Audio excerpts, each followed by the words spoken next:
Good morning, ladies and gentlemen. Welcome to the 145th Commencement Exercises of the United States Coast Guard Academy. I am Master Chief Evan Birch, the Command Master Chief of the Coast Guard Academy. Please rise for the arrival of the Superintendent and remain standing for the National Anthem.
And salute. Can you see by the dawn's early light what so proudly we hailed at the twilight's last gleaming, whose broad stripes and bright stars through the perilous fight, for the ramparts we watched were so gallantly streaming, and the rockets' red glare, the bombs bursting in air, gave proof through the night that our flag was still there. Oh, say does that star-spangled banner yet wave for the land of the free and the home of the brave. Ready, two.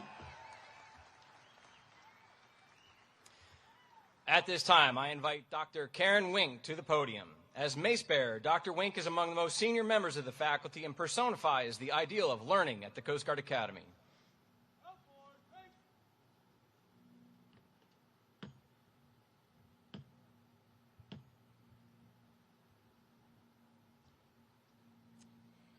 The 145th Commencement Exercises of the United States Coast Guard Academy are now convened.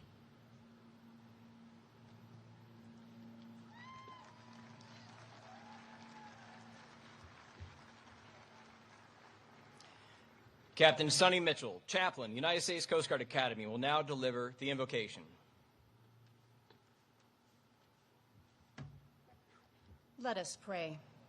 Eternal Father, strong to save, we give you thanks and praise today as we announce to the world that the Coast Guard Academy class of 2026 is now officially Semper Paratus.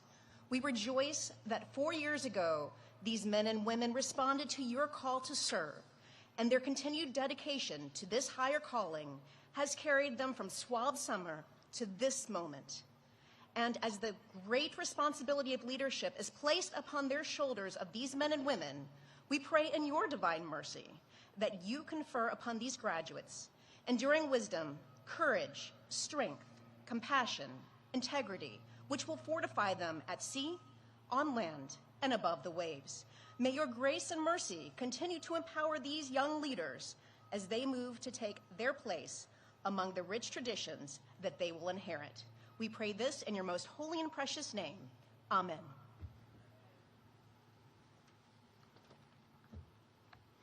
Thank you, Chaplain. Ladies and gentlemen, please be seated. Platform party and presenters of commissions, please join the class of 2026 and uncover. All other military personnel, please remain covered throughout the ceremony.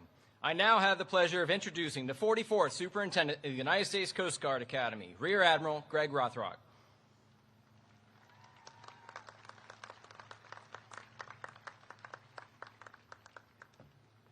What a beautiful day.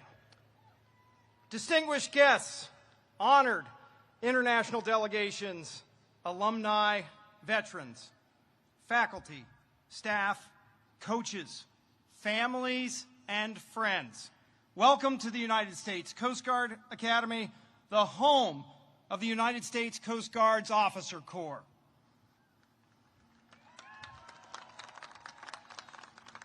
To the great class of 2026, congratulations, you did it.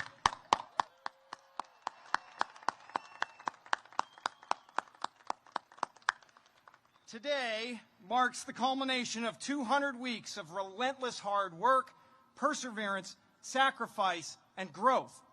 You have pushed through challenges that tested your limits, and you've emerged not just ready, but as exceptional leaders. In a few minutes, you will receive your hard-earned degrees, raise your right hands, take the oath of office, and accept your commissions as ensigns in the United States Coast Guard. You will walk off this campus no longer as cadets, but as officers, leaders prepared to serve. This is truly a momentous day for the Academy, for the Coast Guard, and for our nation. We thank the President for presiding over today's ceremony and for the strong support that he has shown our service. And we are privileged to welcome him back to our 103-acre campus along the Thames River, where we build leaders who will defend our maritime borders, secure our nation's interests, and project American maritime strength, security, and prosperity at sea and around the globe. Thanks to the fiscal year 2025 budget reconciliation, the Coast Guard Academy has received millions in critical funding to strengthen all three pillars of our leadership development program: military, athletics, and academics. This will include monumental renovations to Chase Hall Barracks, a world-class aquatic center, and a new science and technology building. These strategic investments will pay dividends for decades and result in a more capable and more resilient maritime force. And while we evolve and modernize this campus, the core purpose remains unwavering.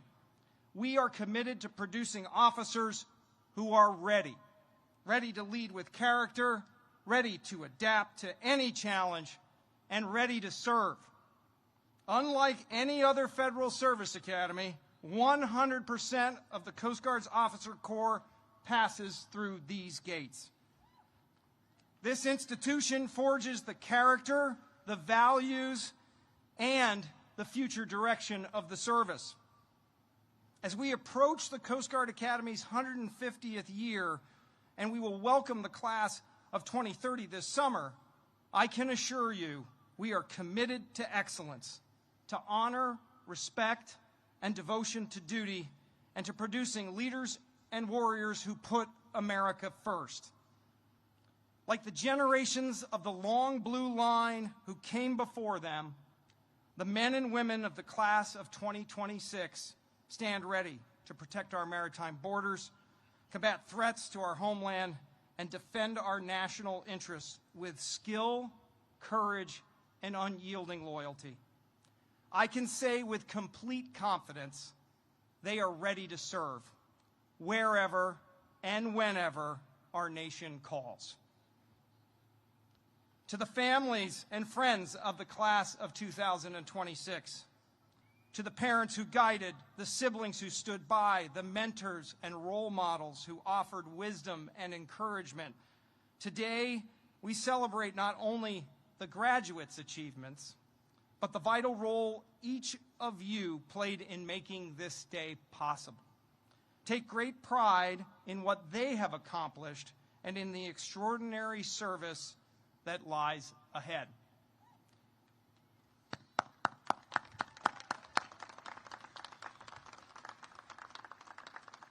To our dedicated faculty, staff, and coaches, thank you. You have instilled in these graduates the timeless values of the Coast Guard and have challenged them each to become their very best. Class of 2026, if you could please join me in a round of applause for your family, friends, mentors, and the entire Academy Leadership Development Team. It'd be great if we could stand for that.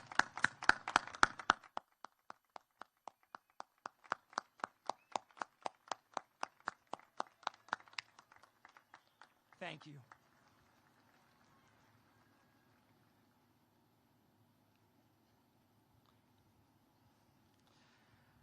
So now to the great class of 2026. Over the past 4 years, you earned qualifications. You built lasting relationships. You mentored your divisions. You led on the fields of competition. You brought home championships. You set high standards, and you delivered academic excellence. As first-class cadets, you guided the Corps with maturity and purpose. Today is not the end. It is the proud beginning of your service as commissioned officers in the Coast Guard. Congratulations to each of you.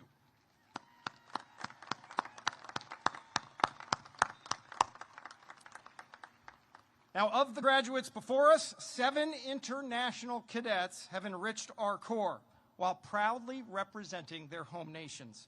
At this time, we invite these international cadets and their delegations to stand as I call their names. Please hold your applause until all have been recognized.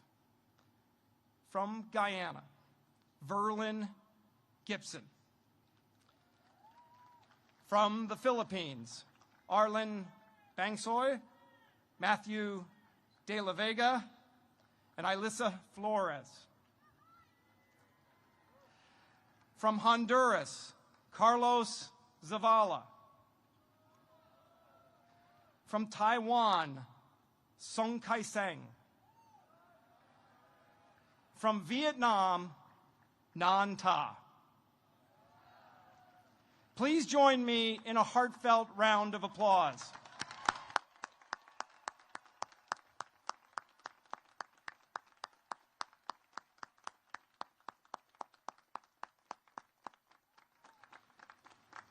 All of the cadets before you will join a Coast Guard operating in complex, dynamic environments at sea, in the air, across cyberspace, and along our borders and around the globe. They possess the training, the resilience, the moral compass, and the warrior spirit to meet every challenge. Class of 2026, trust yourselves. Believe in your shipmates, lead with integrity, and always put your mission and country first. Congratulations.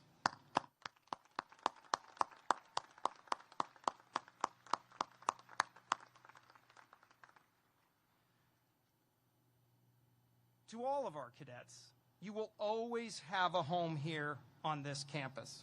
We cannot wait to see the great things you will accomplish in all of your years of service ahead. And so, as the announcer said you might hear earlier, here we say, go Coast Guard! Go we'll do that one more time. Go Coast Guard! Go it is now my privilege to introduce this year's distinguished graduate. The distinguished graduate is the cadet who has achieved the highest military precedence average across academics, military performance, and the physical fitness program over their entire 200-week program.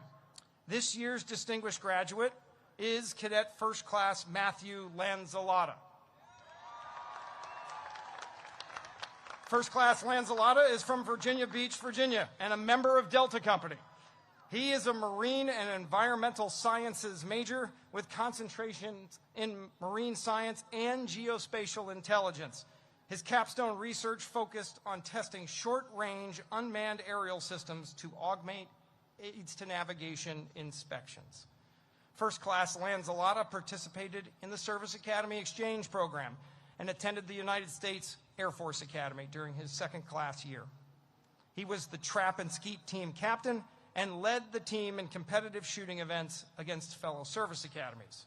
He is the son of Paul and Martha Lanzalotta and has an older brother, John, and he is proudly engaged to Riley Drew of Virginia Beach, Virginia.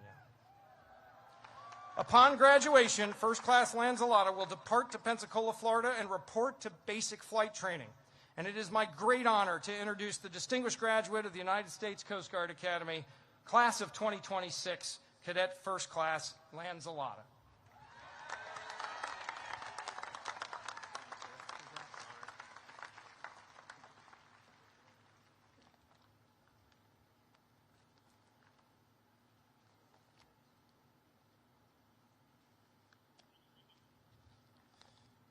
Good morning, Rear Admiral Rothrock, distinguished guests, faculty and staff, family and friends, and of course, the great class of 2026. Our time here at the Academy is strictly defined in terms of length. When we wake up in the morning, what we do during the day, and when we can leave. But how a class navigates from the start to the end is largely on the shoulders of a class. During our fourth class year, we chose our motto to be, "We will find a way or make one," and that is how we navigated our time here. When we walked through the arches of Chase Hall 4 years ago, on that rainy, humid June day, we did not yet have a way. We chose the motto because the words were aspirational, and over the next 4 years, our relentless optimism and our consistent drive enabled us to grow into the class that the motto challenged us to be. We followed the paths set before us and made new ones for those who will come after us. Some paths are well worn. The classes before us have endured and overcome challenges of their own, and we've heard all about those challenges from those classes, especially some of the older classes, and they've told us how they're the last real class because of the challenges they've endured and the things they've done. And we too are the last real class because the last we shared together and the challenges we overcame. But we also experienced many firsts as a class that made us distinct. This year, our women's rugby team led the programs to the first collegiate national title.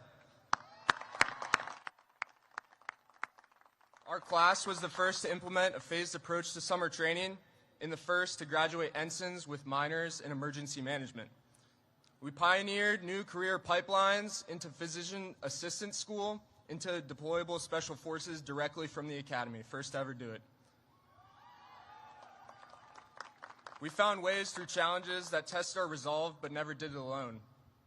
Our faculty and staff have shown up for us every day with professionalism, patience, and care. And they have taught us, coached us, mentored us, and kept us moving forward every single day. That commitment has left an impression on our class, and it deserves our gratitude. So I'd like to take a moment, if the class would like to turn around, look behind you.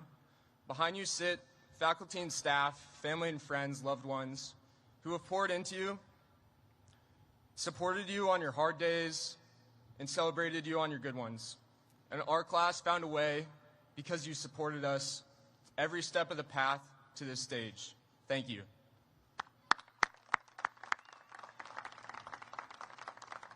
Our time here is made up of many moments. Some feel big and extraordinary, and some feel much smaller and very ordinary. And we face those moments with hopefulness and a drive to overcome the challenges around them. The big moments we will always remember: our last push-up on the parade field after swab summer, receiving our class rings at ring dance, school dances, billet night, where we cheered so loud it was difficult to hear Captain Ensley announce the next billet. Those moments were moments of momentum. And as I learned in physics class, once an object is in motion, it's difficult to stop. In our class, the class of 2026, is difficult to stop. There were also many smaller moments that carried us here. Staying in the wardroom long after food was served to spend time with friends, spontaneous conversations at the OD desk, running into cadets in public on the golf course, and late-night C-store runs for energy drinks and snacks to attack long procrastinated work. In those moments, and the attitude we brought to each next assignment, each next day, and each next semester is how we made our way to where we stand today. Soon, we will all report to units where we will have much to learn. The ensign bars we are anxious to put on our shoulders are not ones of experience, but ones of heavy responsibility. However, the attributes that carried us forward these last 4 years will matter much more than pretending we have all the answers. If we enter our new jobs with humility, relentless drive, and consistent optimism, we will continue to blaze new paths forward. When a cutter's bridge is exhausted, a watch floor is overwhelmed with calls, or the weather takes a turn for the worse, the class of 2026 will be ready. We will find a way or make one. Thank you.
Please rise for the arrival of the official party and the rendering of honors. Platform party covers.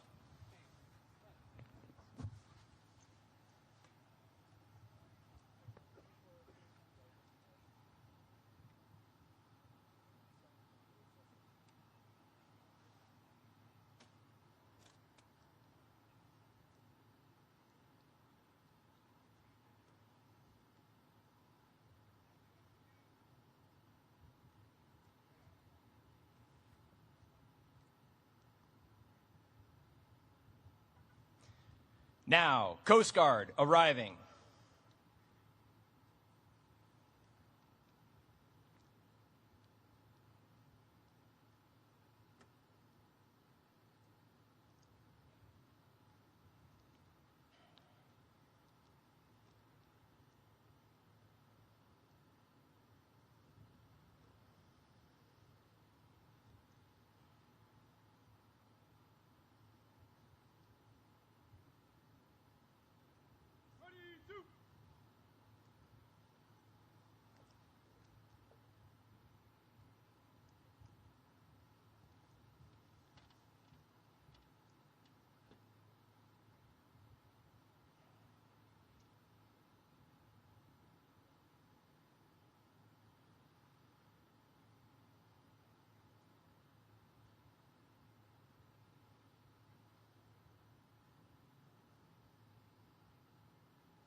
Now, Homeland Security arriving.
Ladies and gentlemen, the 45th and 47th President of the United States of America arriving.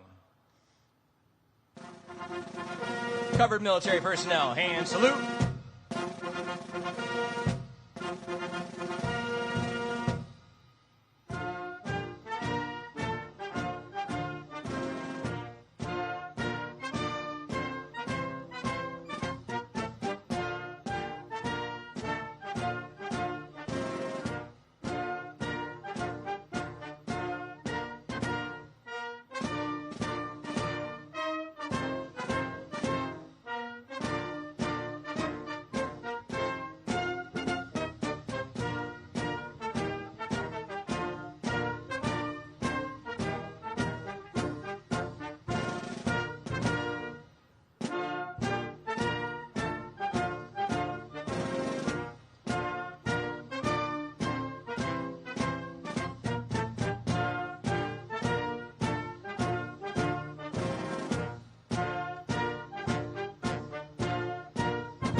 Ready, two. Ladies and gentlemen, please take your seats.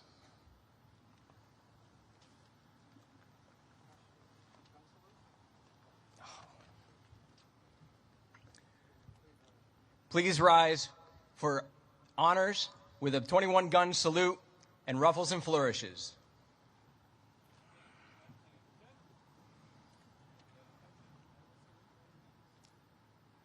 Hand salute.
Ready, two. Ladies and gentlemen, please take your seats.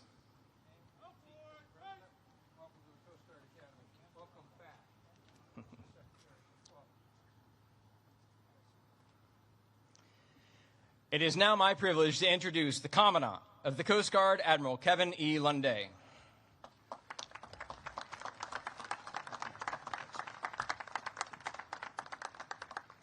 Good morning. Linda Lee and I are honored to be here today. President Trump, thank you for coming back today to charge these new officers as they head out to our operating forces. Thank you for your visionary leadership to renew the Coast Guard, starting with last year's record capital investment, sir, to buy new cutters, boats, aircraft, facilities, and technology.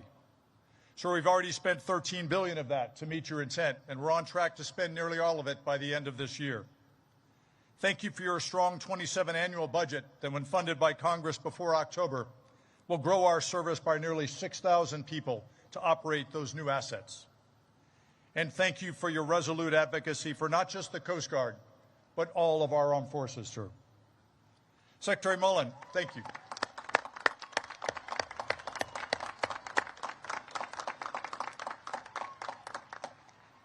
Secretary Mullen, thank you for your leadership and support of our Coast Guard men and women and their families.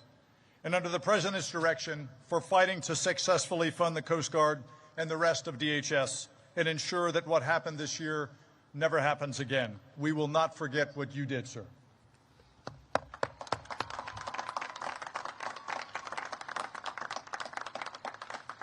To the superintendent, faculty, and staff, thank you for forging these men and women into leaders of character who are ready for the call. To the parents, families, and friends, you laid the firm foundation of character and values for these graduates. Their success reflects your enduring love and support. Thank you. To the class of 2026, congratulations. 4 years ago, you arrived as individuals, Americans drawn from across our great United States, including our U.S. territories in Puerto Rico, the Virgin Islands, Guam, Northern Mariana Islands, and American Samoa. You were joined here by international students from allied and partner nations. Today, as you march out, you do so as a unified team, forged in the crucible and bound together by a shared calling to serve with honor, respect, and devotion to duty. You will serve at a time of historic consequence. The maritime domain is more complex, contested, and more vital to American security and prosperity than ever before. And today, the Coast Guard is in greater demand, and we are delivering proven value and results to the American people. We save lives. We secure and defend our homeland and its maritime approaches, from the borders of the mainland U.S. throughout the Caribbean and the Western Hemisphere, to Alaska and the Arctic, to Hawaii and the 3 territories in the Pacific and in cyberspace. We facilitate commerce through our ports, waterways, and shipping, vital to America's economic prosperity and to rebuilding the nation's maritime might. And we respond to crisis. At the same time, our service is implementing the President's vision to renew the Coast Guard through force design, a generational transformation that's building a new fleet of assets and bringing in the additional men and women who will operate them. Our people are our greatest treasure. And as we build the most advanced ships in the world, they are nothing without their crews and the leaders of character to command them. You are those leaders. You'll soon report to your first units to lead across our operating forces aboard cutters, at sectors, in deployable specialized forces teams, and at Coast Guard Cyber Command. First, though, you will take the oath to support and defend the Constitution that accompanies your military commission. The commission is more than words. It is a direct grant of constitutional authority from our President and Commander-in-Chief to you, and it represents a sacred trust with the American people. As commissioned officers in the profession of arms, you must lead as if your lives depend on it. For certain, the lives of the men and women you lead, their lives will depend on it. And the lives of the American people we serve will depend on it. The Academy has prepared generations of officers, and you have spent 4 years preparing for this moment. And I know you are ready. I am incredibly proud to serve as your Commandant. Looking to the horizon, I have certain hope for the future. For there's one thing our distinguished service history proves. With a ready Coast Guard crew and the strong support of the American people, there is nothing we can't accomplish. Semper Paratus.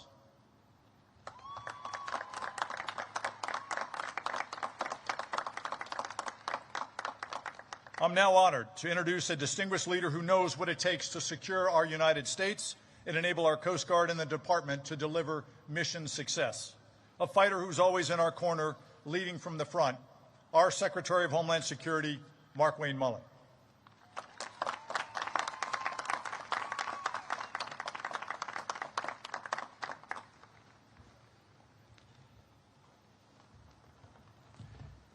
Thank you, Admiral Lundy, and thank you, Mr. President, for allowing me such an honor to serve in your cabinet at such a historic time. As Secretary of Homeland, it's a very humbling position I find myself in, and I play no games about who is my favorite out of the 22 components. I understand the Coast Guard, you're our first line of defense to protecting the homeland. And our President, our Commander-in-Chief, he believes in peace through strength. But he also understands that not everybody believes in peace, and some people only respect strength. And because of the great men and women who sit in front of me today, you give our Commander-in-Chief the options. Because you're the 1%ers. You're the 1% that will stand up and you defend our freedoms, you defend our Constitution, you defend our homeland, you defend our nation. And our Commander-in-Chief loves you for that.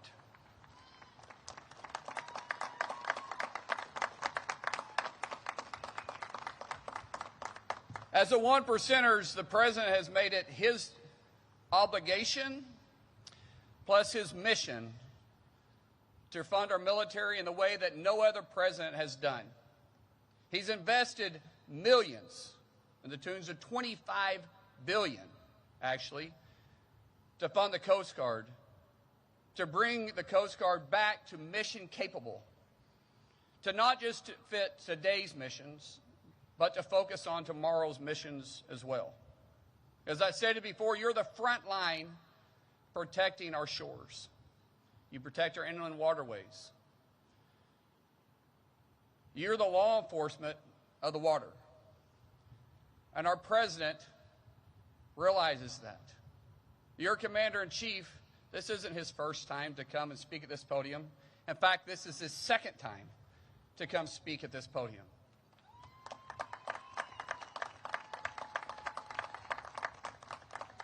And I'm going to go off my notes a little bit and just talk about the ride over here.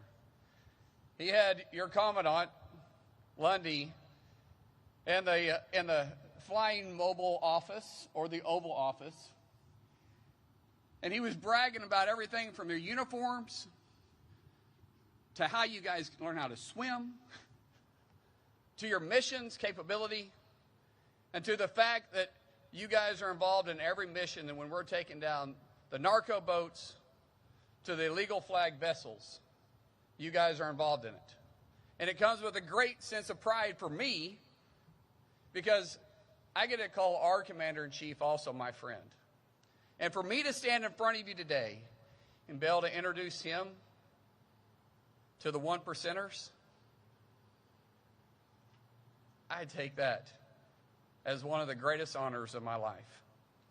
So without anybody waiting on me, because I'm never going to get in the way of this guy, let me introduce your commander-in-chief, our 45th and 47th President of the United States, Mr. President Donald J. Trump.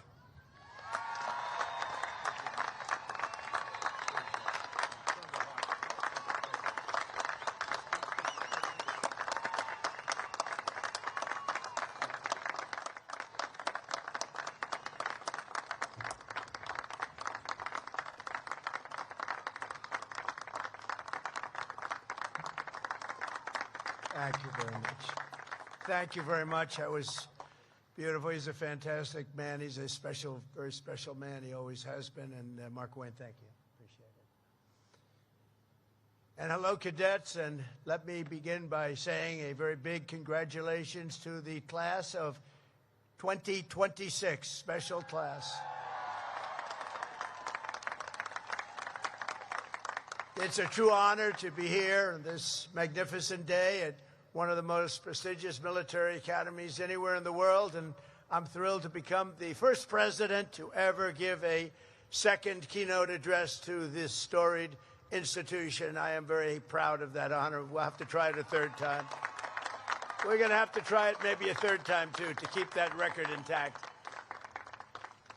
And a few moments from now, every graduate in the field will go forth with a even greater honor, one of the highest distinctions anyone can attain. You'll become commissioned officers in the United States Coast Guard, and our country is hot. This is a great time. Our country is hot. I hate to say it, but I will. A year ago, a year and a half ago, 2 years ago, the last administration, we were a dead country. Right now, we're the hottest country anywhere in the world. We're respected all over the world. You saw that with China just recently. You saw that in Venezuela. You saw that right now in Iran. Everything's gone. Their Navy's gone. Their Air Force is gone. Just about everything.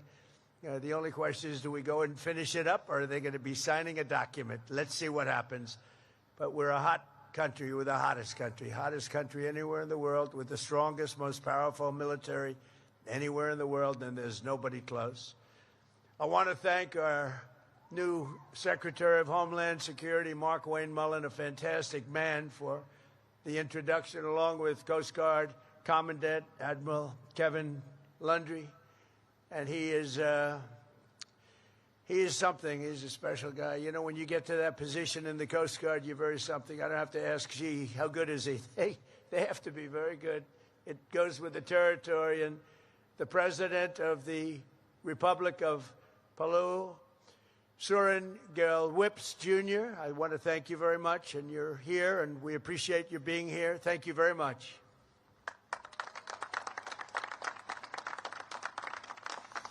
Over the past 4 years, this class has been mentioned by an exceptional team of professors and coaches and military professionals who have shaped you into leaders. You came with very good quality, but they've shaped you nevertheless.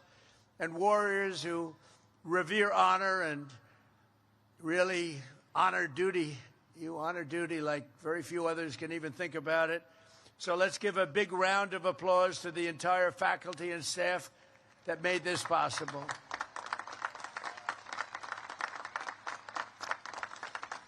And I especially want to thank Academy Superintendent Rear Admiral Greg Rothrock. Come on, get up here, Greg. Come here, come here. He does a hell of a job. You don't want to mess with him. Don't mess around with him. Thank you very much, Greg. Fantastic. Also, your Assistant Superintendent, Captain Jess Razioks. Razioks. Where is he? Where? Oh, nice. Very nice. Thank you. Commandant of Commandant of Cadets, Captain Aaron Cassavant. Hi, Aaron. How are you, Aaron? Command Master Chief Evan Birch. Evan, where are you, Evan? Good job up here, Evan. It's never easy, Evan, up here, right? You feel more comfortable on the water. And class advisor Christy Rose. Christy. Thank you, Christy. And, of course, where would you be without the wonderful friends and family in the stands? And there are a lot of them here who loved and supported you, and they were with you every single step of the way, and they do love you. They do love you. Sometimes they're not forthcoming with that statement. They're up there. Half of them are crying. Look, their boy, their girl, right? Their boy or their girl. They call him girl, by the way, and they call him boy. And in 30 years, they'll be calling you boy and girl, too. They love you. Your parents and your family, please.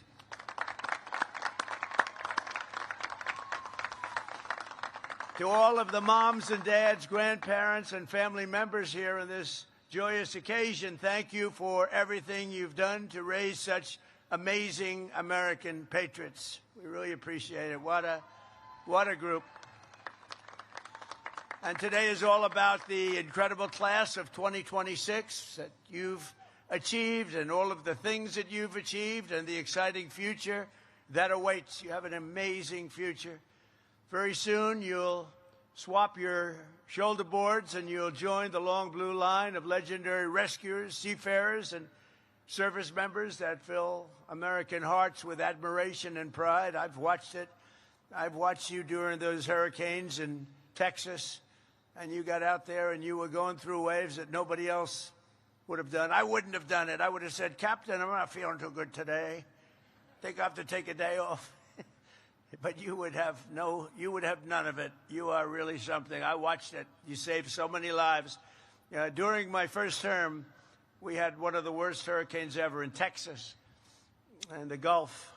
And the bravery that you displayed was incredible. You saved thousands. I think the number was 16,000, 17,000 lives you saved. Through every generation, the heroes of the United States Coast Guard have lived by a creed of honor and bravery and sacrifice that have defied every storm, shipwreck, and every single enemy attack. In the hour of need, our Coast Guardsmen have brought hope to the hopeless and swept the innocent from the jaws of a raging sea, seas like nobody's ever seen before in some cases. Coast Guard warriors piloted the famous Higgins boats and delivered American liberation to beaches of Normandy and sailed through smoke and flame and gunfire to put the Marines and the Guadalcanal very much into play, and they patrolled the distant shores of Manila Bay and Mekong Delta and the Red Sea, and they patrolled them like nobody has ever been able to patrol them before or since.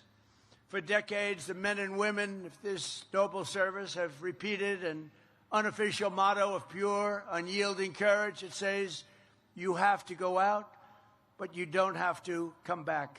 That's a statement. You have to go, I think of that, you have to go out, but you don't have to go back. And you know what that means? That means danger, and it's a statement that you live by. This is the unbelievable heroism and exceptional selflessness that lives in the soul of every single cadet on this field, every single one of you. And you've all been tested. You'll be tested further and probably at higher levels as your career goes on, but you've been very strongly tested, and you have what it takes. You're America's first defenders. You are America's first responders. You are the living standard bearers of America's first fleet. As your commander-in-chief, I could not be prouder of the great class of 2026. Congratulations. Congratulations. Amazing.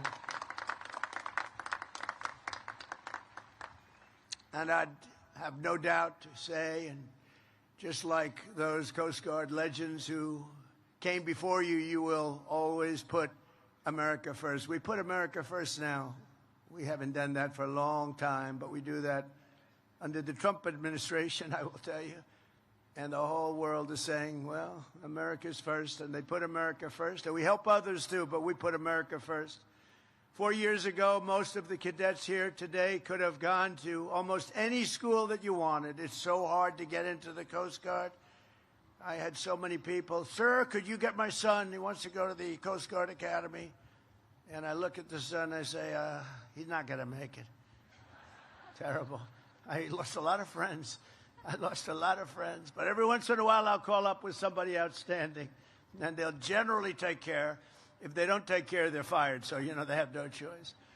But you really have outstanding people coming in. But you chose New London. You chose Cape May. You chose Kodiak Island. You chose the great service of God and country in the U.S. Coast Guard, and it was the best decision of your lives. One of the great decisions, you will say it. It's hard to say it now, but you will say it as time goes by. This will be the best decision of your life, where you decided to learn, go to school in this incredible, beautiful place. You came as strangers and American teenagers. You leave as officers, American warriors, and friends forever. You're always going to be friends with each other, hopefully with me. Today, this field is full of some of the smartest minds, the toughest athletes, and the most tenacious leaders our nation has to offer. It really is. It is very hard to get into this particular place. It is very, very hard. It is a lot of broken hearts. People don't do it. Good people, smart people, they can't quite make it. Many of you have excelled academically, but 49 cadets have studied longer and harder than anyone else. The very accomplished Coast Guard Academy scholars, would you please stand? These are the really brilliant people. You're all brilliant, but these are perhaps slightly more brilliant.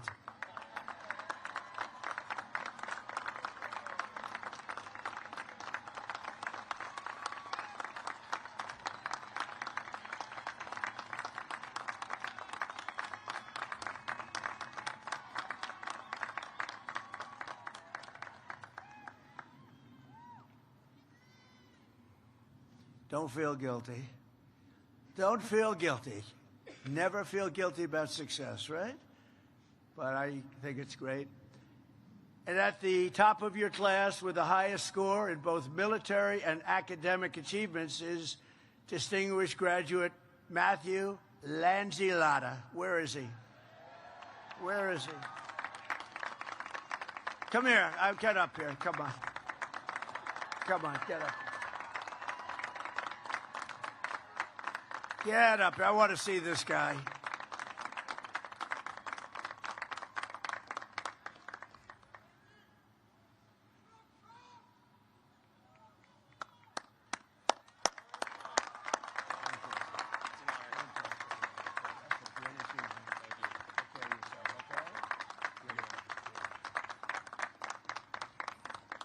I hate good-looking men.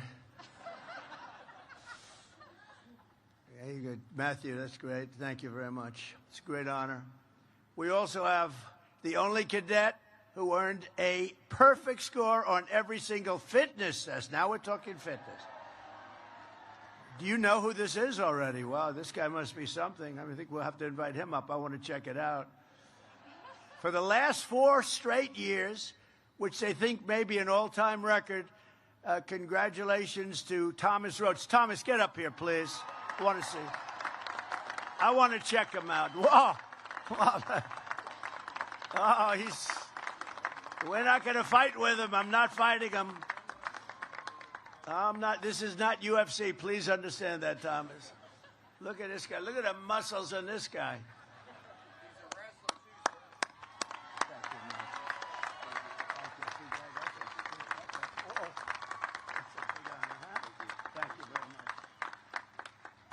Just hit him in the shoulder. I hurt my hand. It's like hitting a rock. That's great. Thomas, that's fantastic. Another member of this class is making history as well today. Mike Keddish becomes the first Coast Guard Academy graduate to ever go straight from the Corps of Cadets into the Coast Guard Special Forces. So what was that all about? Come on up here. Come on. Let's go. Come on up here, Mike. I want to see what these guys... I like to see, what these guys are like. Because, it's competition for me, too. I have to compete with you now. I'm not liking that. How are you? Fantastic. Wow, that's a big achievement.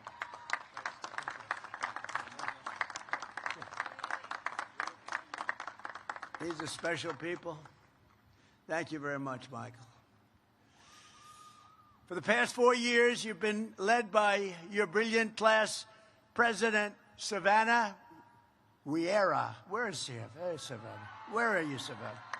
Where are you, Savannah? Where's Savannah? To your left, sir. Savannah, come on up here. I have to. If I didn't invite her up, they'd accuse me of discrimination. That would not be. I'd be, ladies and gentlemen, the president got sued today. Savannah, come on up. I have to get her up here, and she looks so fantastic. This is ridiculous. Nothing like having a little fun. Do you agree? This is your big day. We got to get Savannah up here. Congratulations.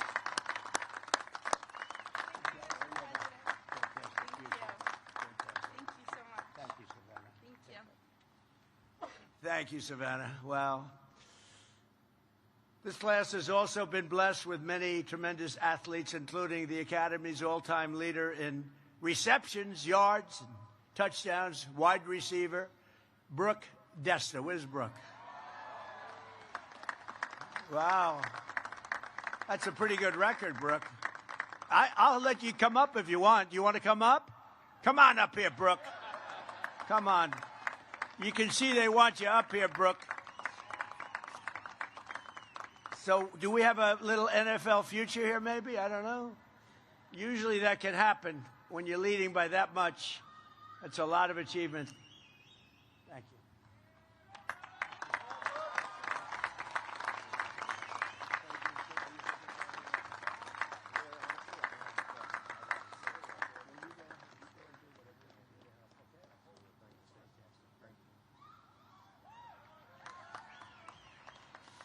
We've made it possible. I did this. We made it possible for people like Brooke that really have a great ability at sport, and in some cases will be drafted by the NFL or have a chance of getting into the NFL or baseball or basketball or whatever it might be. The problem is they had to serve, as you know. They had to serve 5 years, and that's not exactly conducive to being drafted very high if you had to go away. So I made a decision in my first term, and we adhere to it very strongly, that when somebody has the ability to go into Coast Guard or West Point, Annapolis, Air Force, any of them, if you have a student with extreme ability that gets drafted and can play in professional football, we allow you to go immediately, and you serve your time in the Coast Guard or whatever after your professional career is over. And it has made such a difference. It's also made a big difference in recruiting. That's why your teams are better today than they used to be.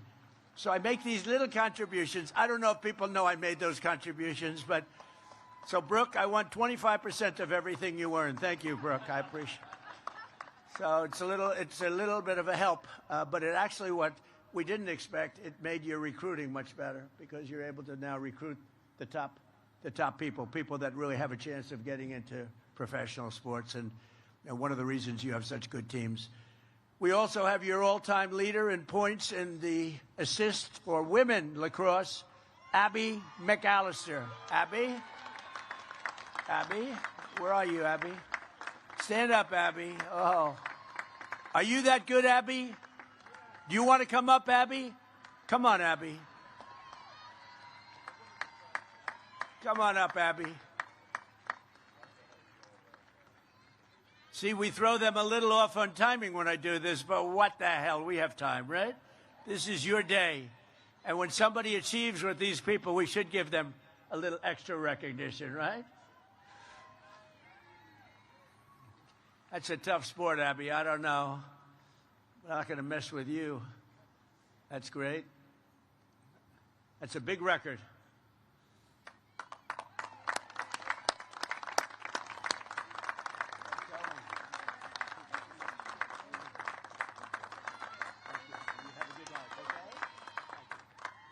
Thank you, Abby.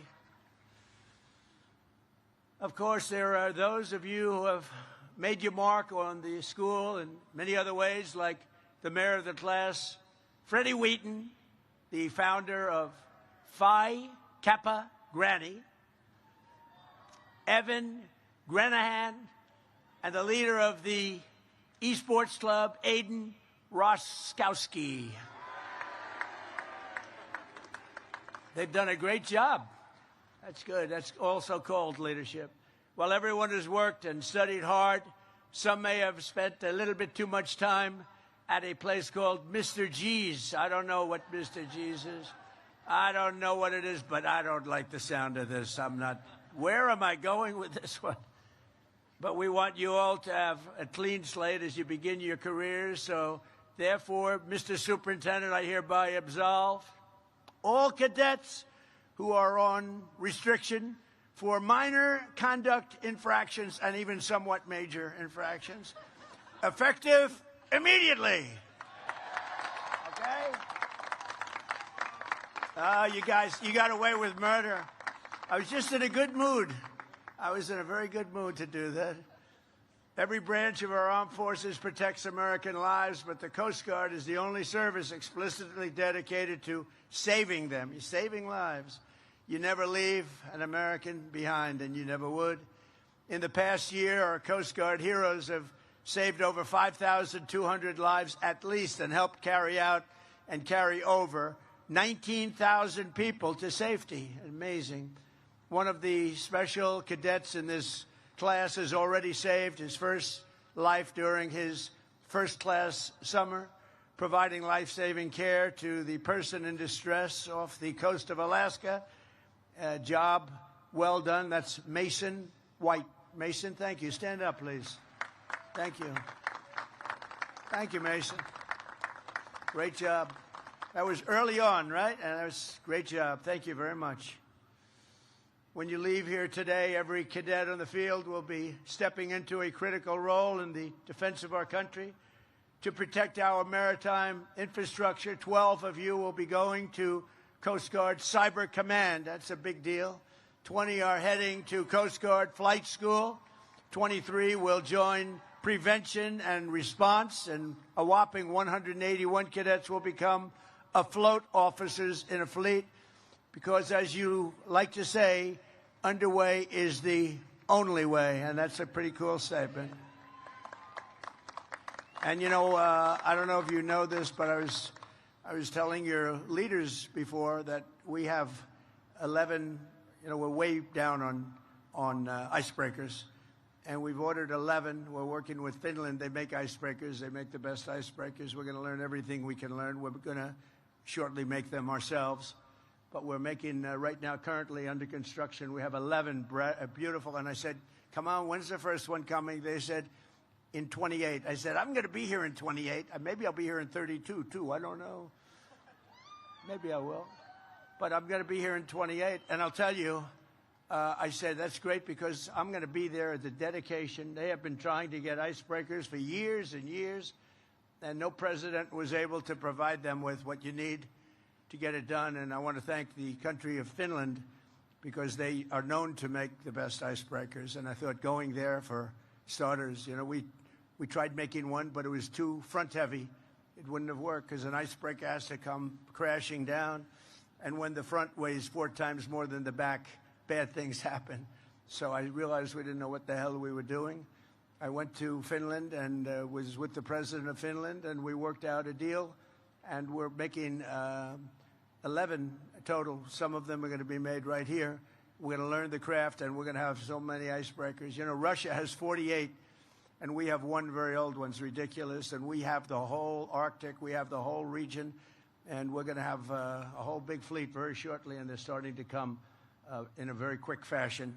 After that, we're going to go way up higher. We'll have at least 55 within a short period of time, so that'll be great, and you're going to be operating them and running them, and it's probably another category. The class of 2026 is graduating at an incredible, exciting time for our nation and the Coast Guard in particular. As you enter the office corps of the greatest military in the history of the world, our national strength is back.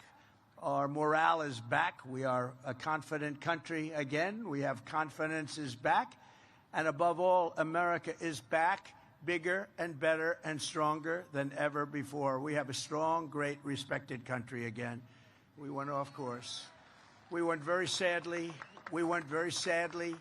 off course. For years, Washington, D.C. was run by foolish politicians who thought they could defy the laws of world history, violating every common sense principle, for preserving national power and national security. And they surrendered our industrial capacity to other countries, crippled our energy production, threw open our borders. We had borders with they were open borders, they called them. People came in totally unchecked and unvetted. You know how many people over 4 years in the last term? 25 million people. They came in as murderers. They were coming in from other countries. They came in from prisons. They were drug dealers. They came in from mental institutions and insane asylums. They allowed them to just flow into our country. We're getting them out. We've got a lot of them out. 11,888 murderers. Think of that. 50%, or more than 50%, committed more than one murder. They were allowed in our country. We can never forget the sins of what they did to our country. But we're getting them out. In fact, we've gotten them to the extent that we just had the best crime numbers in history. The best crime numbers, meaning the lowest crime numbers in history, were just last month released. Lowest number of murders since the year 1900, 125 years. So what they did to us is terrible, but we're getting it back into shape really properly. And now we went from the worst border in history to the strongest border we've ever had. In 11 months, not one illegal alien was able to get into our country. When you think of that, that's pretty amazing. And they can come in, but they have to come in legally. They have to come in through a process. They have to love our country. They have to show us that they can love our country, not that they want to blow up our country. I think that everybody agrees with that.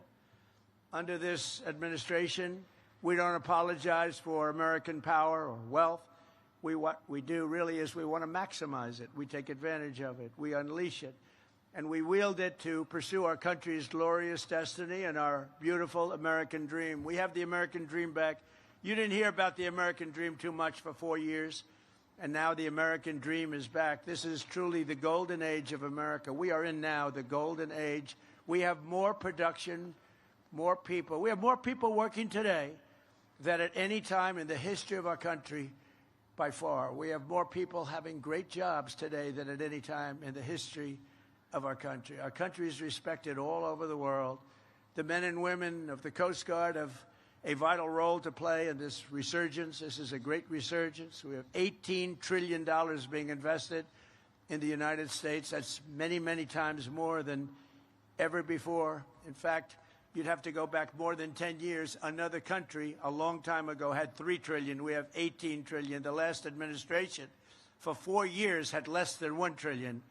We have $18 trillion being invested in our country in 11 months because the numbers for the 12th have not come up, so that's going to increase it yet further.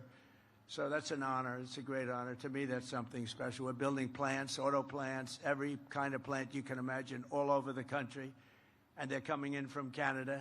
They're leaving other countries. They stole our auto business. They stole our chip business.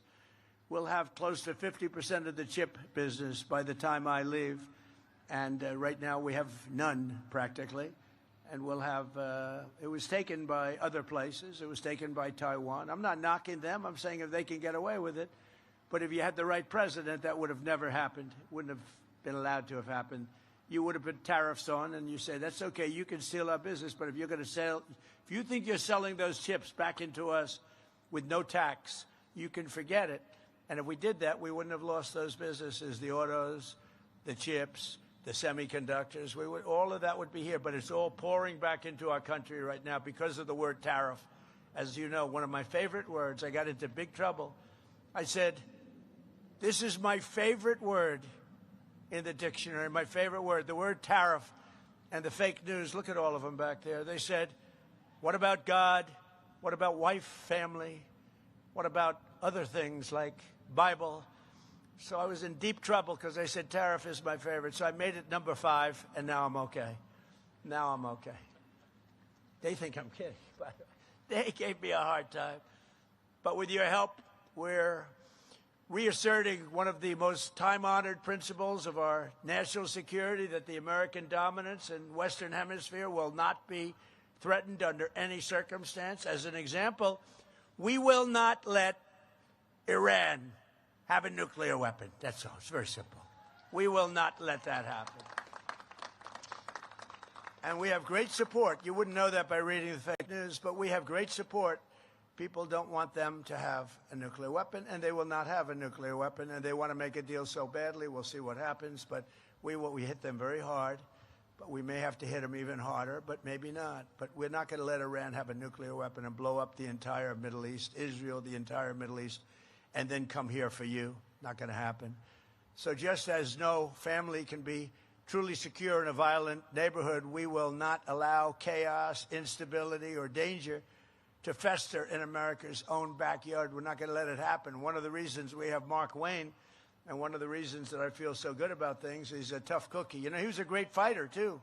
A great fighter. He was a tough cookie and a very successful fighter. His sons are all-American fighters, so they have good genetics in that family. But Mark Wayne is a tough guy with I always say he's a tough guy with a great heart. And that's a good combination. So from the Gulf of America to the frozen waters of the Arctic, from the shores of Havana to the banks of the Panama Canal, we will drive out the forces of lawlessness and crime and foreign encroachment, just like we've been doing. You know, we have only 3% coming in. We were getting tremendous, you would understand this because you were involved in this, we're having tremendous amounts of drugs brought in by sea, by ocean, by water. And a tremendous amount.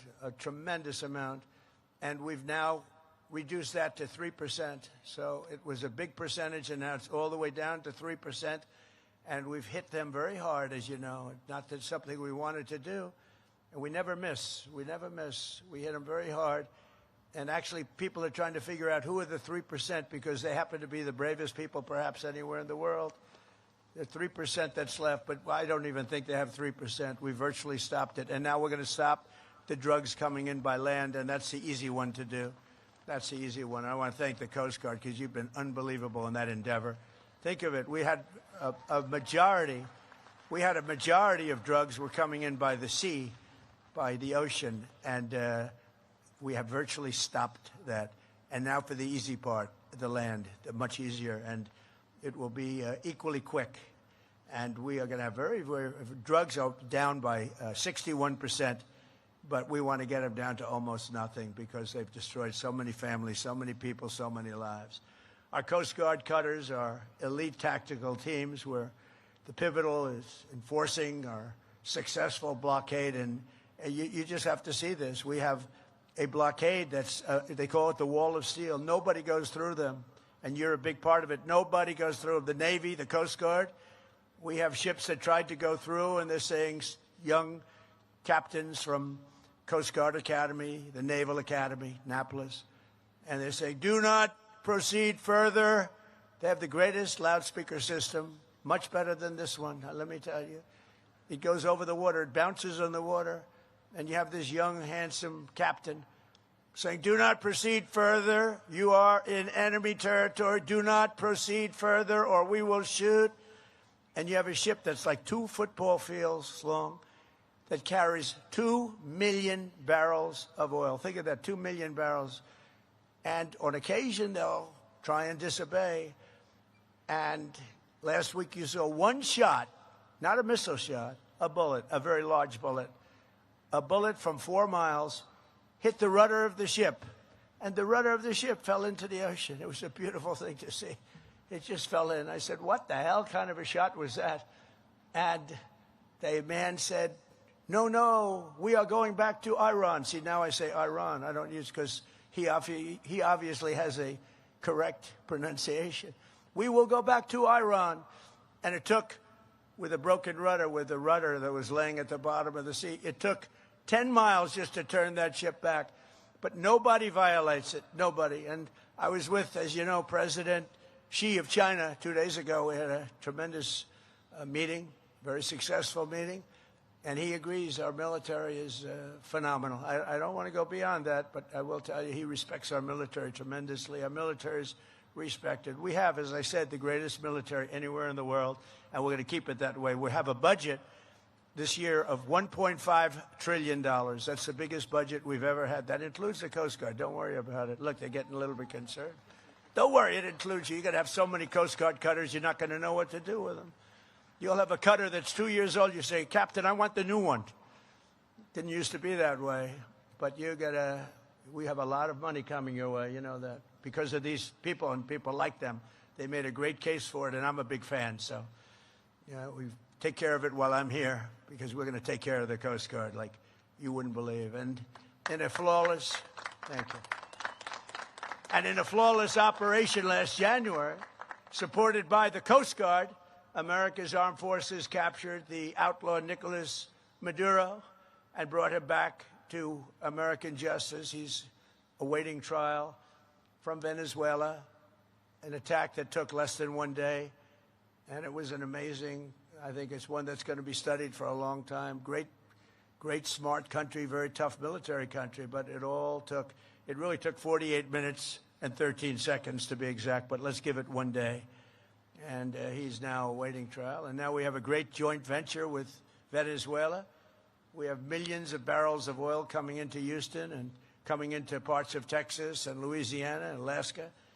And it's been an amazing thing. You know, Venezuela used to be a really great country 20 years ago. Then it went the wrong way. It went the way they'd like to take this country. Some lunatics would like to take this country way, way left and destroy it. But we're not going to let that happen. We're not letting that happen. This service has also been at really the center of the battle to restore sovereign borders for the United States and keep drugs and criminals out of our country, and we're keeping them out. Since I took office, the Coast Guard has seized over 206 million lethal doses of illicit narcotics, the most in the history of our country, enough to kill a country, a large country, many, many times over. And you've seized it, and you seize it constantly, and you don't play games. Last August, the Coast Guard cutter Hamilton interdicted 76,000 pounds of illegal drugs, the largest Coast Guard drug bust of all time, largest ever. And I'm telling you, the Coast Guard has always been good, but you've stepped it up even beyond that. 5 cadets graduating today were part of that historic action. And I'll mention their name. Elliot Coles, stand up, Elliot. Jenna Lewandowski, Piper Stevens, Hannah Warner-Kay, and J.J. Banek-Gebel. Thank you. Great job. Thank you very much. The Coast Guard has also played an important role in Operation Epic Fury to ensure that the Iranian regime never obtains a nuclear weapon. Just 2 months ago, off the Coast Guard at Malaysia, a highly trained U.S. Coast Guard tactical team helped seize a sanctioned Iranian oil tanker that had been used to transport over 1 million barrels of oil from Karg Island into the coffers of Iran. We don't want that to happen. This is the third sanctioned Iranian vessel the Coast Guard has helped capture since we began the fighting, the real fighting with Iran, and many more to come, I suspect, unless they get smart. Everywhere you go, you say, never forget. You represent the most righteous, successful, and exceptional nation in all of history, and you were really put in a position where you wear the uniform, the most powerful military ever to sail the seas. You are right now at the pinnacle of this nation. You are at the pinnacle. 4 years ago, 3 years ago, I couldn't have said that. I wouldn't have been up here, but I couldn't have said that.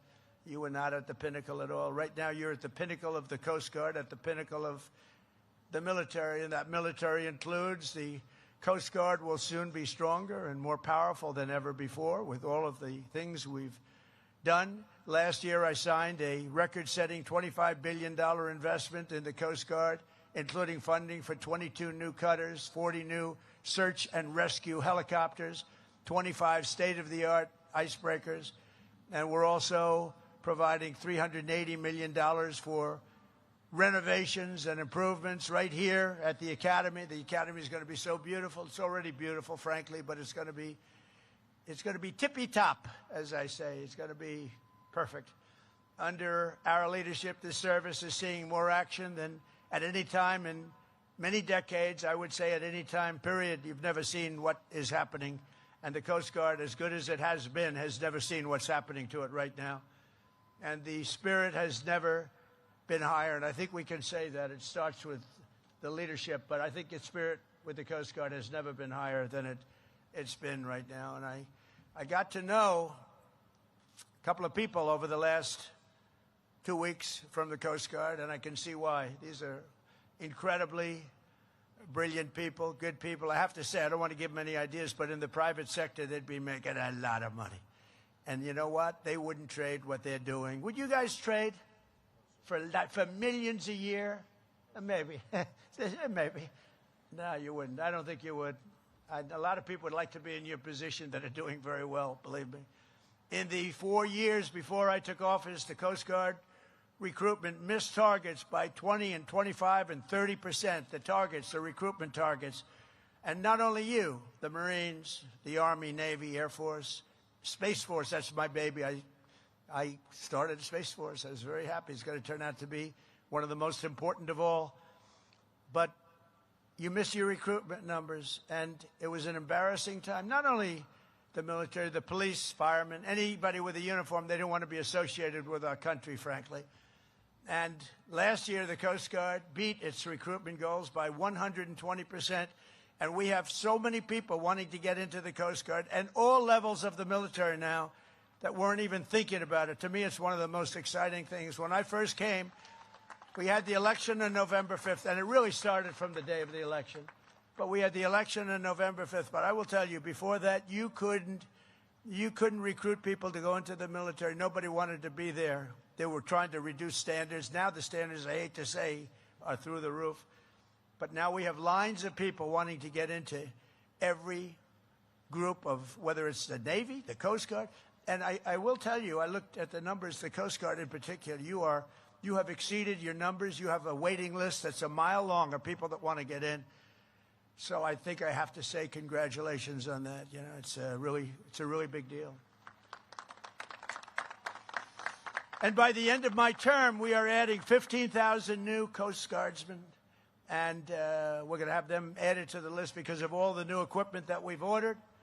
And it's a true honor to be your commander-in-chief. I mean, I'm looking at you. I'm glad to get to shake hands of a few of your outstanding people. But every one of you are outstanding. You're in a category that's really very unique, very hard to be, very hard to get there. Now you know, even by the recruitment numbers, you know it is. But beyond that, it's just a very special group of people. And you are a very special group of people. As you begin your important new missions and your mission in life, today let me leave you with a few words of advice to maybe help you a little bit on your way. First, most important, never ever give up. Never give up. They ask me, how do you be successful, sir? It starts with never give up.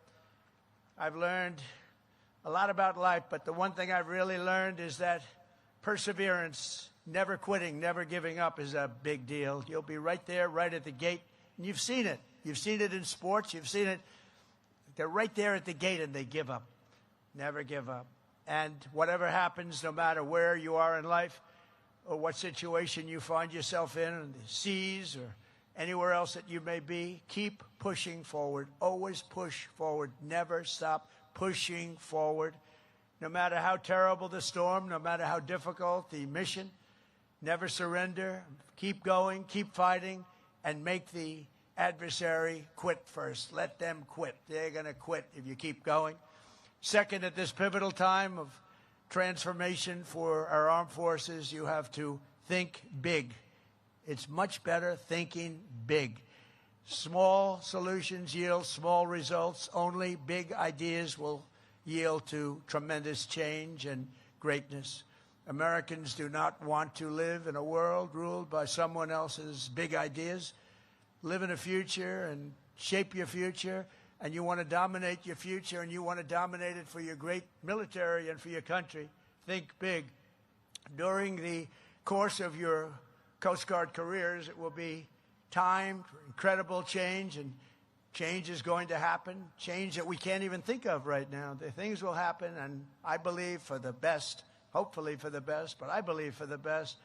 But things will happen that you can't even imagine, and it's going to be very exciting. But the way that's going to happen is through thinking big.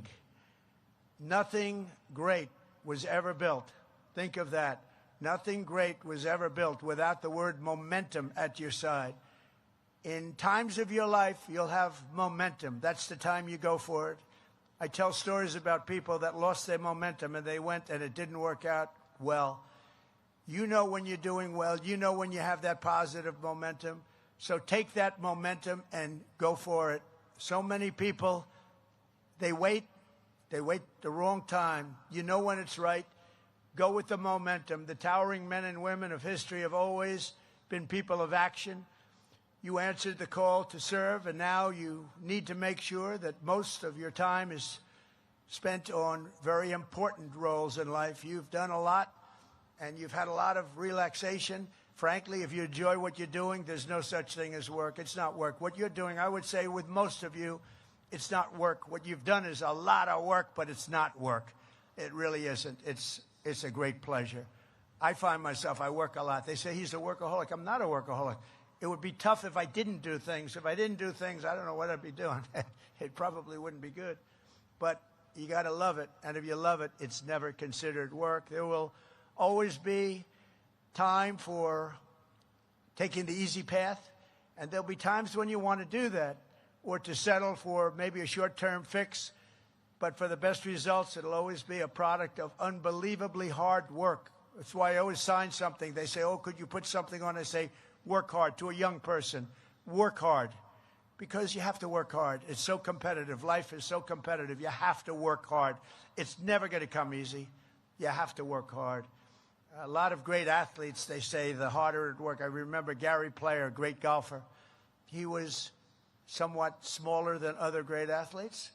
And he said, the harder I work, the luckier I get. That was the first time I heard it. I've heard that expression a lot, but the first time was from the great Gary Player, one of the top 3 golfers of all time. And he said, the harder I work, the luckier I get. It's a great expression. Fourth, as you go into life, and right here at the Coast Guard, you want to keep your eyes in the boat. You want to have your eyes in the boat. You know what that expression means better than anybody. Do not be distracted by what's outside. You just want to look back and you want to just see what's happening, but keep your eyes in the boat, a Coast Guard expression. Focus on the task before you and move forward. Always, always move forward, never move back. Remember, what actually matters and pursuit of success is, it really has to be relentless. You've got to be relentless. And many of you are relentless. You wouldn't be here if you weren't, because There are 10 people for every seat that I'm looking at, 10 people, and I think even more than that, that wanted that seat, and you made it. So finally, you have to be strong. You have to be really strong, and I don't mean just with muscle strength. I mean with mental strength, and you have to be brave. In your profession, you have a level of bravery that has to supersede a normal person's bravery, but that's why you're here. America was not founded by weak and timid men or women who cowered in the face of evil or sat by as danger loomed. As President Theodore Roosevelt said, freedom is not a gift that lasts long in the hands of cowards and weak people. Today, our country faces the threats that are very strong, but we have a much stronger country today than we had 2 years ago. Today, the threats that look really bad 2 years ago, 3 years ago, we had a country that was rudderless, just like that ship that had its rudder shot off. We have a country now with very strong, powerful rudders. But every one of you has your soul, the strength and courage to face whatever comes before you. You're going to do unbelievably well. I mean, just have no idea. I look at audiences all the time, but I'm looking at this audience. It's just an incredible group of people, a beautiful, beautiful, brilliant group of people. So you're brave and you're bold and you're always ready to go, and you inherit the legacy of some of the most daring and intrepid Americans ever to live. You are inheriting the mantle of some of the bravest people, some of the most incredible warriors ever, right here. A tradition of pride and glory and greatness passed down from one generation to the Coast Guard heroes to the next. You had great heroes. In World War II, the Coast Guard was the first branch of the military to seize a Nazi vessel and take enemy prisoners. The first one to do it was the Coast Guard. The first branch to traverse the Northwest Passage, and the first to sail a ship right up the middle of the frigid seas to the North Pole. You were the first. You were the first to do so much. And that's not going to change. And now you have equipment. I think we can say definitely when all that new equipment comes in, Admiral, you have equipment the likes of which the Coast Guard has never had before. So you'll have many ships sailing up instead of one. You're going to be doing things that nobody even thought possible. You have on order. Some of it's already delivered, but you have on order the best equipment anywhere in the world. There's no other Coast Guard. There's no other, frankly, Navy that has anything like what's coming your way. On September 11th, 2001, amid the rubble, dust, and debris, it was the Coast Guard that organized the largest boat lift in all of history, evacuating 500,000 people from lower Manhattan. That was a terrible day.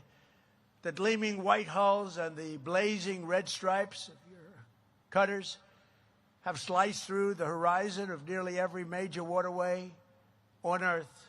Every day, Coast Guard members plunge into pitch-black oceans, rush onto roaring surfs, and do battle with Mother Nature at her absolute worst. Mother Nature like few can imagine it even exists. And I've seen it. I've seen things that I said, nobody's going into that storm, and you guys go into it like it's just another day of work. You fly into gale force winds, smash into 50-foot waves, storm into floods of fire and shrapnel, and swarm through water so cold that it will snap a ship in half with just the wrong hit of a wave. But your fellow Americans, and above all, you're from the Coast Guard. There's nothing, absolutely nothing, that a Coast Guardsman cannot do. There really isn't. I've seen so much. I mean, as president, I've just seen so much. I've seen people that were going to be decimated, that were going to be destroyed in sea. I told you about some of the hurricanes. They were out at sea. They were boating, and they got caught. They wanted to go a little closer, a little closer, a little closer, and then they got gobbled up by nature. And the only way they could have survived was what you people were able to do. You went in there, and you got them. It wasn't easy. It was very dangerous. No matter how perilous the task, you're unafraid, and you're just an unstoppable force, and you want to stay that way. The U.S. Coast Guard has never, ever let us down.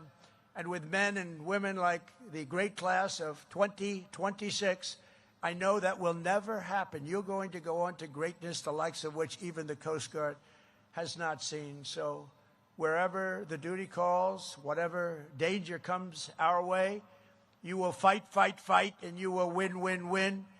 I want to just say a very strong God bless the Coast Guard Academy, the class of 2026. God bless the United States military, and God bless the United States of America. Thank you very much. Have a great, great, and stellar career. Thank you very much, everybody. Thank you.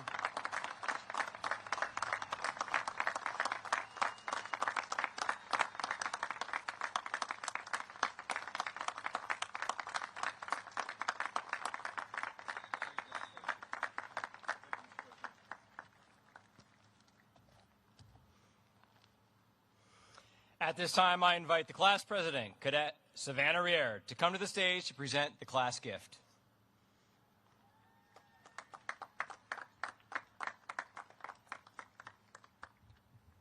Mr. President, on behalf of the class of 2026, I present you with this token of appreciation.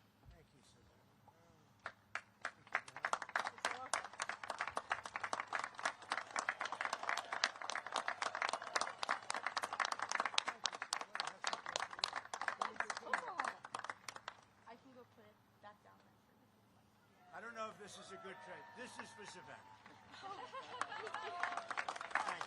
you so much. Would you like me to take that back down there for you? Okay. Thank you.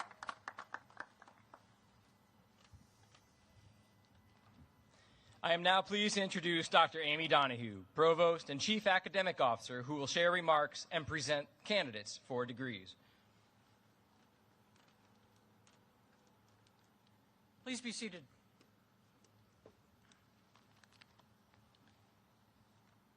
Mr. President, Mr. Secretary, Commandant, Admiral Rothrock, distinguished guests, good afternoon.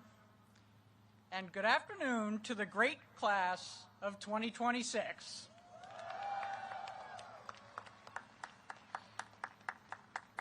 Before we make this official, I have 180 seconds for you on behalf of the faculty. Congratulations on reaching this day. It's a remarkable threshold, one you will remember forever as an indelible moment of triumph and promise. Today, you stand at the boundary between cadet and officer, between preparation and service, between keeping your eyes in the boat and being responsible for the performance of others. This boundary matters because today we celebrate. We reflect on your success, all you've achieved since you showed up 4 short years or 1,432 long days ago. But starting tomorrow, the world will depend on you. It will depend on you to keep commerce flowing through the maritime system, to protect our homeland, to respond when disaster strikes, to stand watch in dangerous places. Most Americans will never know your names, but they will live securely because you serve. Over the past 200 weeks, this Academy has demanded much. You have written mountains of papers, taken scores of exams, attended thousands of hours of class, marched hundreds of miles, sailed thousands more, consumed heroic quantities of pizza. Through all of that, you've succeeded academically, militarily, physically, else you wouldn't be here today. Fundamentally, you have changed. Because education is really not about acquiring knowledge, though it does involve a lot of that. It is about developing judgment that lasts long after you forget what we taught you. Doing that takes time. We don't need 200 weeks to teach you how to do push-ups or wear a uniform or even be an officer. And you could have gotten a college degree quicker someplace else, but you could only earn this education here. A degree from the United States Coast Guard Academy is not mere acquisition of knowledge, but the forging of character, preparation for the manifold challenges ahead, whether on the high seas or in the halls of governance. It is about cultivating the virtues of leadership augmented by capability, tempered by understanding. Because the nation needs something more than technical prowess. It needs leaders able to learn, adapt, exercise sound judgment in complex situations where lives and national interests are at stake. Despite all you've accomplished, I expect you feel some trepidation in this moment. Good, because the work ahead is difficult and dangerous. In a few moments, you'll sing Semper Paratus, as you have hundreds of times in the last 4 years. And you will put particular emphasis on the words, fight to save or fight and die. This is not just a dramatic line in a song. It is a reminder that this nation asks for your courage and sacrifice. It is said you should be ashamed to die until you have won some victory for humanity. This is a fitting charge because this service delivers victories for humanity every single day. We fight to save, and we must not die until we have won. Class of 2026, today you receive the diploma you earned. Tomorrow, you inherit the responsibility that comes with it. I'm about to present you to the superintendent to confer your degree. That sounds pretty procedural, but everyone here knows it is much more than that, because what it means is you are ready. And even if you don't quite feel it, trust us. After watching what you've endured, achieved, and become in 4 years, we are certain the world can depend on you. Thank you for what you and your families have done to earn our trust. Congratulations, class of 2026. We are proud of you. The Coast Guard needs you, and the nation is fortunate to have you.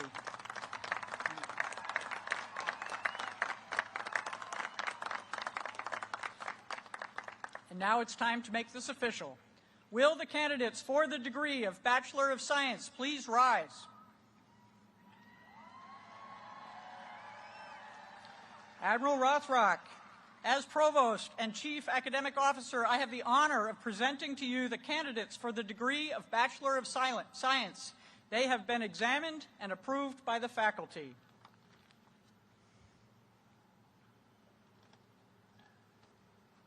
By virtue of the authority vested in me, I now confer upon each of you the degree of Bachelor of Science and admit you to all its rights and privileges. Congratulations, 2026.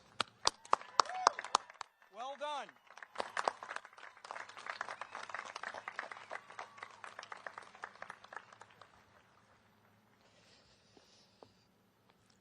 Well done.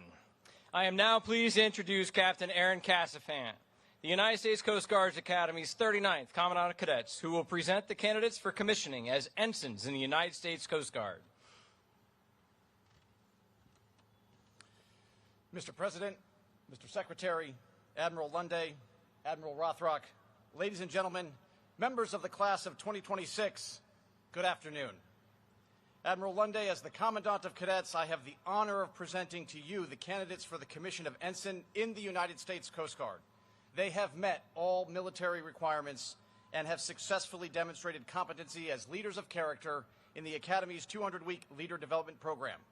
At this time, sir, I invite you to administer the oath of office to those being commissioned to the United States Coast Guard. Platform party, please rise.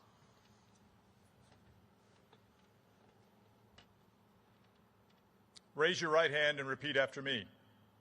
I state your name. Do solemnly swear that I will support and defend the Constitution of the United States against all enemies, foreign and domestic, and that I will bear true faith and allegiance to the same, that I take this obligation freely, without any mental reservation or purpose of evasion, and that I will well and faithfully discharge the duties of the office on which I'm about to enter. So help me God. Congratulations.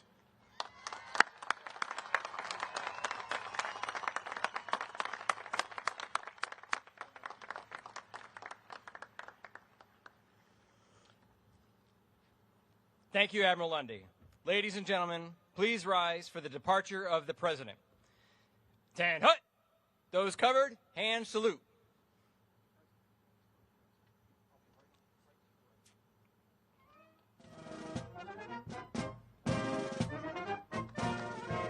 Now, President of the United States of America, departing.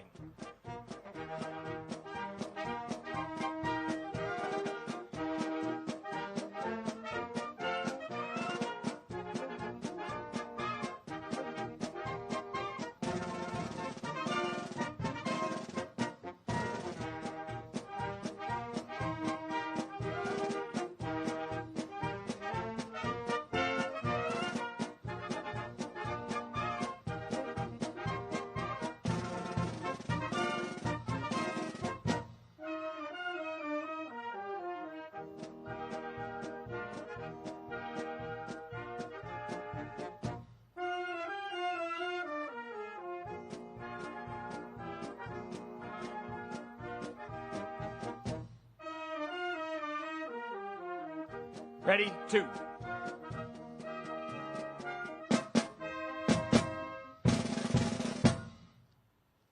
Please be seated.